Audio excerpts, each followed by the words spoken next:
The sandstorm around the Department of Justice (DOJ) has largely subsided since former special counsel Robert Mueller delivered his report regarding Russian interference in the 2016 presidential election and possible obstruction of justice by Donald Trump. But two gales popped up last week. On August 29, DOJ's Inspector General (OIG) issued a report explaining why fired FBI Director James Comey was not indicted for his handling of 7 memos memorializing one-on-one conversations with Trump. According to the report, the OIG knew from Comey's June 8, 2017, congressional testimony that he had authorized a friend, who was also one of his personal attorneys, to provide the contents of one memo, which did not contain any classified information, to a reporter for the New York Times. The report added, "We found no evidence that Comey or his attorneys released any of the classified information contained in any of the memos to members of the media. Instead, the OIG concluded that Comey's retention, handling, and dissemination of certain memos violated Department and FBI policies, and his FBI employment agreement. If Comey violated agency policy, perhaps it's a good thing that he was fired. That's what tends to happen to the rest of us when we don't follow company rules, especially serious ones." It was also reported last week that criminal charges could be forthcoming against former FBI Deputy Director Andrew McCabe.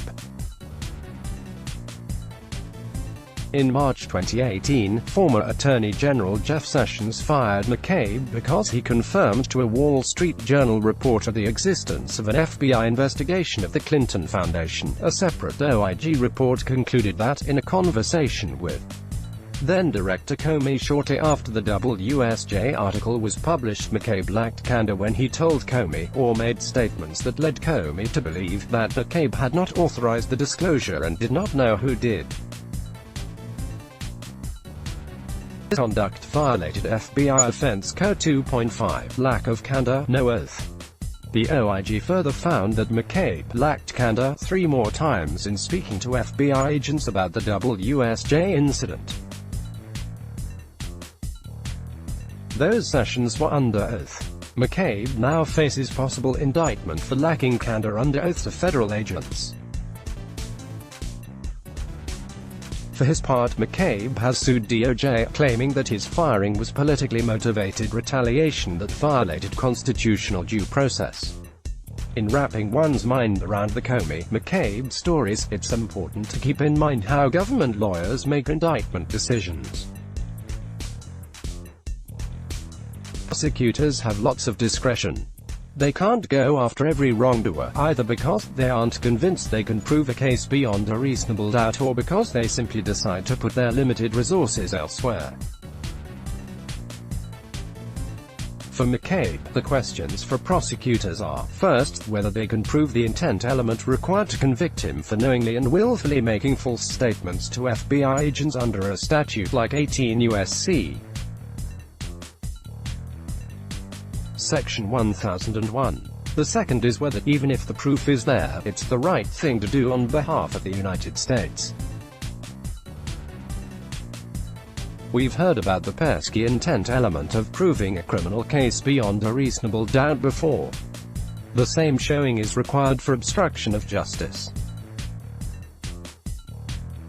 Even setting aside the DOJ policy against prosecuting a sitting president, some people believe that Trump's constitutionally based authority to fire DOJ employees, including former special counsel Robert Mueller, would have made an obstruction case against Trump too hard to prove at trial. DOJ thus decided not to prosecute Trump, notwithstanding Volume 2 of the report detailing very troubling evidence bearing on that crime. Trump was given the benefit of the doubt here, not only because of his unicorn-like status under Article 2 of the Constitution, but also because Mueller thought it unfair to charge him if he couldn't defend himself in court by virtue of the DOJ policy against prosecuting a president. Mueller punted to Congress, and Congress, so far, has declined to exercise its impeachment prerogative. Bottom line, Trump got a pass. This is not to mention DOJ's prosecution of Trump's former lawyer Michael Cohen for campaign finance-related crimes. In the charging document, the U.S. Attorney's Office for the Southern District of New York identified Trump as having participated in conduct that landed Cohen in jail. So it looks like Trump got 2 passes, that may be just for starters, given the umpteen known criminal investigations of all things Trump that have been initiated or remain ongoing. With William Barr at the helm of DOJ, we can reasonably expect that, even if the evidence is there, any federal investigations will go nowhere in terms of presidential accountability. So far, state attorneys general haven't made a move against Trump, either. All told, then, we might safely add a few more passes in Trump's column when it comes to paying the price for wrongdoing in office. Of course, McCabe and Comey already paid the price of federal employment. Trump is still in office and could get 4 more years come November 2020. What's more, McCabe's alleged lying was about an investigation into Trump's nemesis, Hillary Clinton, in an effort to shore up his reputation for political independence. Although hardly dispositive, a DOJ might consider these factors in its calculus of whether McCabe should also face jail time. Not everyone who lacks candor to federal agencies prosecuted. Perhaps most importantly, a recall that Trump heralded McCabe's firing on Twitter, calling it a great day for the hard-working men and women of the FBI, a great day for democracy, and chided that sanctimonious James Comey was his boss and made McCabe look like a choir boy. He knew all about the lies and corruption going on at the highest levels of the FBI. Trump is the boss of everyone at DOJ, every prosecutor, every FBI agent, and every person at main DOJ office who signs off on the many prosecutorial decisions made across the country each week. If an indictment decision by DOJ were to ever have anything to do with political payback on the boss's behalf, we're in trouble. Politicizing the criminal justice system is scary business for everyone. Ironically, the OIG noted that McCabe was authorized to disclose the existence of the Clinton Foundation investigation publicly, if such a disclosure fell within the public interest exception in applicable FBI and DOJ policies generally prohibiting such a disclosure of an ongoing investigation.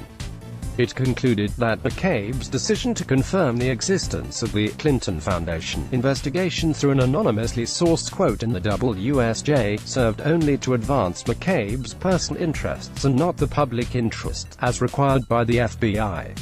Indeed, people in the highest echelons of government should not make decisions based on personal interest. It can thus fall on career DOJ officials to ultimately uphold the rule of law and place the public interest above politics and ideological loyalty. The question of the day is, who at DOJ still abides by that mantra? Let's not forget that Trump is the one in charge. Let's block ads.